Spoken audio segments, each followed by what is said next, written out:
प्रफुल्ल को ढूंढने के लिए जैसे ही पुलिस वाले तेजस के घर पर पहुंचे तो उन्होंने सामने जो देखा उसे देखकर हैरान रह गए। उन्होंने देखा कि वहां प्रफुल्ल की तस्वीर लगी हुई थी और उसकी मां उसकी तस्वीर के पास में बैठकर रोए जा रही थी। बाद में तेजस ने इंस्पेक्टर राकेश को बताया कि प्रफुल्ल ने पुलिस की गिरफ्तारी के डर के मारे आत्महत्या कर ली थी।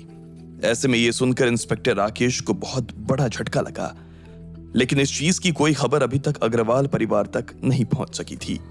अपने ऑफिस में लकी इस बात से अनजान सेजार की नई दवा के परीक्षण में लगा हुआ था। उसने अपनी नसों में सेजार का इंजेक्शन ले लिया था और उसके बाद उसकी हालत खराब होनी शुरू हो गई थी। डॉक्टर, ये मर जाएगा, प्लीज जल्दी से इसे दवा दो, प्रीतम ने डॉक्टर को पकड़ते हुए कहा। उसने घड़ी में देखा और कहा, सर अभी 10 सेकंड और बाकी हैं, जब तक 2 मिनट नहीं होते मैं दवा नहीं दे सकता हूं। अरे दिमाग खराब हो गया है क्या? ये 10 सेकंड में मर गया तो? प्रीतम ने कहा। डॉक्टर भी उसकी बात से घबरा गया और उसने लकी की पल्स चेक करनी शुरू कर दी। पल्स देखने के बाद उसने कहा, अभी पल्स चल रही है। हाँ, थोड़ी सी गिर गई है, लेकिन फिर भी चिंता जैसी कोई बात नहीं है। तुम अपना हाथ वहां से हटाओगे नहीं, वहीं रखो और दूसरे हाथ में ये दवा लो। जैसे ही लकी की पल्स इससे नीचे गई तो तुम उसे तुरंत दवा दो, वरना मैं ये इंजेक्शन तुम्हारी बाह में लगा दूंगा, प्रीतम ने कहा और सेजार से भरा हुआ इंजेक्शन लेकर डॉक्टर के सिर पर खड़ा हो गया। उसे अपने सिर पर खड़ा देखकर डॉक्टर भी घबरा गया। अब उसकी नजर घड़ी पर ही टिकी हुई थी। 7 सेकंड और बाकी थे। वो देख पा रहा था कि लकी की पल्स गिरती तो चली जा रही थी, लेकिन खुद लकी ने ही उसे इंजेक्शन देने से मना किया था। ऐसे में वो धर्म संकट में फंस गया था। उधर लकी की सांस भी टूटती जा रही थी। उसके मुंह से हल्का सा झाग भी बाहर आने लगा था। दवा दे वरना। जब प्रीतम ने वो झाग देखा तो उसे गुस्सा आ गया और उसने तुरंत वो इंजेक्शन डॉक्टर की बाह के पास ले जाते हुए कहा। लेकिन इससे पहले कि वो इंजेक्शन लगा पाता, डॉक्टर ने घड़ी में देखा तो सिर्फ 3 सेकंड बाकी रह गए। उसने जल्दी से कॉटन उठाई, लकी का घाव साफ किया और जैसे ही टाइम पूरा हुआ तो वो दवा उसके हाथ में इंजेक्ट कर दी। सब लोगों की सांसें फिर से रुक गई थी। वो सभी लकी की तरफ देख रहे थे। पूरा हॉल उनके दिल की धड़कनों के शोर से भर गया था। हर कोई अपने हाथ जोड़े खड़ा था और यही प्रार्थना कर रहा था कि लकी जल्दी से जल्दी खड़ा हो जाए। इतने में प्रीतम लकी के पास आया और डॉक्टर को हटाते हुए बोला, पानी लेकर आओ इसके लिए। फिर उसने लकी के सिर में हाथ फेरा और कहा, लकी, ओ लकी, उठ जा यार, उठ जा प्लीज। प्रीतम जी, दवा को असर करने में टाइम लगेगा। दवा है कोई जादू की छड़ी थोड़ी है कि इधर घुमाई और उधर वो उठकर खड़े हो जाएंगे, उस डॉक्टर ने कहा। अच्छा, और अगर ये नहीं उठा तो? ये मर गया तो? इधर आ, पल्स चेक कर इसकी, बता इसकी पल्स चल रही है या नहीं, इसकी दिल की धड़कन देख, प्रीतम ने उस डॉक्टर से कहा। और फिर जैसे ही वो उसे उठकर खींचने ही जा रहा था कि इतने में लकी के हाथ में हल्की सी हरकत हुई। उसने अगले ही पल प्रीतम के हाथ पर अपना हाथ रख दिया था। जैसे ही प्रीतम को लकी के हाथ पर अपना हाथ महसूस हुआ तो वो घूमकर उसकी तरफ देखने लगा। लकी की सांस फिर से ठीक होने लगी थी और धीरे धीरे वो अपनी आंखें भी खोल रहा था। फिर आखिर में उसने दोनों आंखें खोली और इधर उधर देखने लगा। उसका सिर अभी भी भारी हो रहा था और चक्कर आ रहे थे उसे। कुछ पलों के बाद जब उसका सिर घूमना बंद हुआ तो उसने प्रीतम की तरफ देखा और बोला, चिंता मत कर, लकी का लक इतना भी खराब नहीं है, और मुस्कुराने लगा। उसकी आवाज सुनते ही सबकी जान में जान आ गई। सभी के चेहरों पर खुशी की लहर दौड़ गई थी। हर कोई लकी को इस तरह से देखकर मुस्कुरा रहा था। प्रीतम की आंखों में नमी आ गई। उसने तुरंत लकी को गले से लगा लिया। पानी, लकी ने कहा। डॉक्टर तुरंत उसके लिए पानी लाया। लकी ने पानी पिया और लगभग 15 मिनट के बाद वो फिर से पहले जैसा हो गया था। वो जैसे ही उठा तो उसने सबसे पहले उस डॉक्टर को गले लगाया जिसने ये दवाई बनाने में लकी की मदद की थी। फिर उसने बाकी सभी लोगों की तरफ देखते हुए कहा, आप सभी ने जो मेरा सपोर्ट किया उसके लिए बहुत बहुत शुक्रिया। हालांकि मुझे अभी भी ऐसा लग रहा है कि मेरा सिर घूम रहा है, फिर भी मैं पहले से काफी बेहतर महसूस कर रहा हूं। जब जहर मेरे शरीर के अंदर गया तो ऐसा लगा जैसे किसी ने मेरे शरीर को बुलेट ट्रेन के साथ बांध दिया हो और वो ट्रेन तेजी से भाग रही हो। मन के अंदर बहुत सारी उथल पुथल हो रही थी। ऐसा लग रहा था कि किसी भी वक्त जान निकल सकती है। लेकिन जैसे ही ये दवा शरीर के अंदर गई तो लगा धीरे धीरे रस्सी खुल रही है और धीरे धीरे होश आ रहा है। बुलेट ट्रेन आगे निकल चुकी है और मैं फिर से अपने ऑफिस आ चुका हूँ। लकी की बात सुनते ही सभी लोगों ने उसके लिए तालियां बजानी शुरू कर दी। लेकिन लकी, इसमें एक चीज है जो मेरे दिमाग में आई है। अभी हमें तुम्हें सेजार दिए हुए सिर्फ 2 मिनट ही हुए थे लकी, और उसमें तुम्हारी इतनी हालत खराब हो गई। डॉक्टर कह रहे थे कि तुम्हारी पल्स गिरने लगी थी, और अगर हम 2 मिनट से ज्यादा रुकते तो शायद वो पूरी तरह से गिर सकती थी। अब किसी आम आदमी के बारे में सोचा जाए तो ये केस का काम उतनी आसानी से वहां नहीं हो सकता ना, जितनी आसानी से हमने इसे यहाँ किया है। ये जरूरी तो नहीं कि जिसे जहर मिला हो उसी टाइम पर दवा भी उसे मिल जाए। उसके 2 मिनट पूरे नहीं हुए हों तो वो तो खत्म हो जाएगा। ऐसे में हमारा इस दवा को बनाने का तो कोई फायदा ही नहीं रह जाएगा। प्रीतम ने कहा। लकी को उसकी बात सही लग रही थी। ठीक है, प्रीतम ने जो कहा उसे हमें ध्यान में रखना होगा। आप लोग भी सोचना कि इस मामले में क्या हो सकता है, और मैं भी सोचता हूँ कि हम इस केस में क्या कर सकते हैं। प्रीतम, जरा मेरे साथ आना, लकी ने कहा और प्रीतम को अपने साथ अपने ऑफिस में ले गया। कुछ देर के बाद वो दोनों लकी के ऑफिस में बैठे हुए थे। उसने प्रीतम की तरफ देखते हुए कहा, तुमने जो बात उठाई है उसका ध्यान रखना बहुत जरूरी है। अभी तक तो मैं यही सोच रहा था कि अगर हमने इसे हॉस्पिटल में भिजवा दिया तो भी हमारा काम हो जाएगा, लेकिन मुझे लगता है कि सिर्फ इतने भर से काम नहीं हो पाएगा। वही तो, हमें कोई और मॉडल सोचना होगा, प्रीतम ने कहा।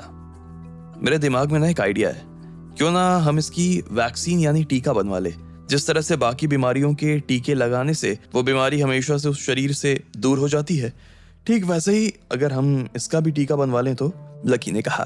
प्रीतम ने उसकी इस बात के बारे में कुछ देर सोचा और फिर बोला, आइडिया बुरा नहीं है यार, लेकिन लकी, टीका लगवाने का काम सरकार करती है, और वैसे भी वो तब जब कोई बीमारी हो और वो भी बड़े स्तर पर फैल रही हो। हम अगर कोई टीका बनाएंगे तो उसे लगवाएंगे कैसे? या तो हमें सरकार की मदद लेनी पड़ेगी, या फिर हम ये भी तो कर सकते हैं कि सरकार अभी जिस चीज के टीके लगवाती है उन्हीं में हम सेजार से निपटने वाली दवा भी मिलवा दें, लकी ने कहा। लकी के मुंह से ये बात सुनते ही प्रीतम के चेहरे पर चमक आ गई। तुम्हारी बात तो सही है, ये काम कर सकता है। ठीक है, एक काम करो, सरकार जितने भी टीके लगवाती है उनकी एक लिस्ट बनवाओ और देखो कि हम सेजार की दवा को उसमें किस टीके में मिला सकते हैं। तब तक मैं सरकार से इस बारे में बात करने के लिए एक प्रपोजल बनाता हूँ, लकी ने कहा। प्रीतम ने तुरंत हाँ में सिर हिलाया और वहां से बाहर जाने लगा। उधर लकी ने सरकार से बात करने के लिए प्रपोजल बनाने की तैयारी शुरू कर दी कि इतने में उसका फोन बज उठा। उसने देखा कि राधिका का फोन था। 2 दिनों में लकी की जिंदगी में इतना कुछ हो गया था कि वो राधिका के बारे में तो बिल्कुल भूल ही गया था। ऐसे में उसने फोन उठाया और कहा, हेलो, क्या कर रहे हो? राधिका ने पूछा। लकी को उसका ये सवाल बड़ा अजीब लगा। मैं कुछ काम कर रहा था, बताओ क्या हुआ? तुम भूल गए ना? राधिका ने कहा। क्या भूल गया? लकी ने पूछा। मेरी फ्लाइट, मैंने तुम्हें बताया था ना कि मैं ऑस्ट्रेलिया जा रही हूँ।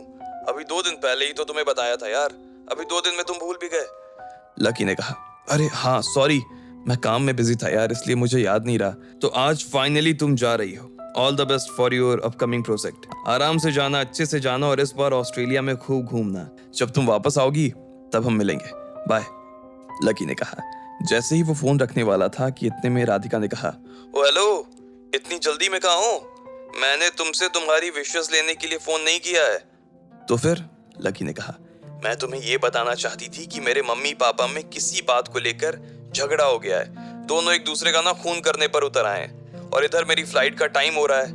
मैं दोनों को समझा कर थक गई हूँ लकी, लेकिन वो रुकने का नाम ही नहीं ले रहे हैं। लकी प्लीज आकर मेरी हेल्प कर दो ना प्लीज, राधिका ने कहा। अभी?